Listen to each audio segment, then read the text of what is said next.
10 মে 2026 রবিবার।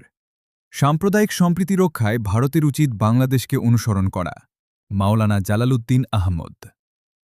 বাংলাদেশ খেলাফত মজলিসের মহাসচিব মাওলানা জালালউদ্দিন আহমদ বলেছেন, ভারতে মুসলমানদের ওপর ধারাবাহিক নির্যাতন, মসজিদ মাদ্রাসায় হামলা এবং মুসলিম নারী পুরুষের জানমাল ও ধর্মীয় স্বাধীনতার ওপর আঘাত মানবাধিকারের চরম লঙ্ঘন।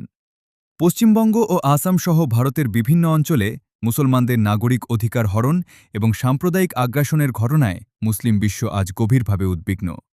তিনি অবিলম্বে মুসলিম নিপীড়ন বন্ধ এবং আন্তর্জাতিক সম্প্রদায়কে কার্যকর ভূমিকা পালনের আহ্বান জানান। তিনি পশ্চিমবঙ্গ, আসাম সহ ভারত জুড়ে মুসলমানদের ওপর চলমান নিপীড়ন, হামলা ও মানবাধিকার লঙ্ঘনের প্রতিবাদে বাংলাদেশ খেলাফত মজলিস ঢাকা মহানগরীর উদ্যোগে বাদ আছর বায়তুল মুকাররম জাতীয় মসজিদের উত্তর গেটে অনুষ্ঠিত বিক্ষোভ মিছিল পূর্ব সমাবেশে প্রধান অতিথির বক্তব্যে এসব কথা বলেন। মাওলানা জালালউদ্দিন আহমদ আরও বলেন, পশ্চিমবঙ্গের নতুন মুখ্যমন্ত্রী শুভেন্দু অধিকারী একজন স্বঘোষিত হিন্দুত্ববাদী নেতা। তিনি প্রকাশ্যেই মুসলমানদের বিরুদ্ধে কঠোর দমনপীড়নের হুমকি দিয়েছেন। এ ধরনের উগ্র সাম্প্রদায়িক মানসিকতার ব্যক্তির গুরুত্বপূর্ণ রাষ্ট্রীয় পদে অধিষ্ঠিত হওয়া কেবল ভারত ও ইসরায়েলের মতো রাষ্ট্রেই সম্ভব। এটি প্রমাণ করে যে ভারতে গণতন্ত্র ও ধর্মীয় সহনশীলতা ক্রমেই সংকুচিত হয়ে পড়ছে।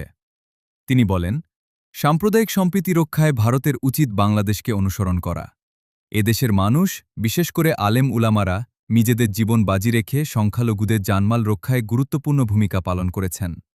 বিএনপি সরকারের কঠোর সমালোচনা করে তিনি বলেন, ভারতে মুসলমানদের ওপর চলমান নিপীড়ন কেবল একটি দেশের অভ্যন্তরীণ বিষয় নয়, এটি মানবতা ও ধর্মীয় স্বাধীনতার প্রশ্ন। মুসলিম উম্মাহর পক্ষ থেকে এর বিরুদ্ধে সোচ্চার প্রতিবাদ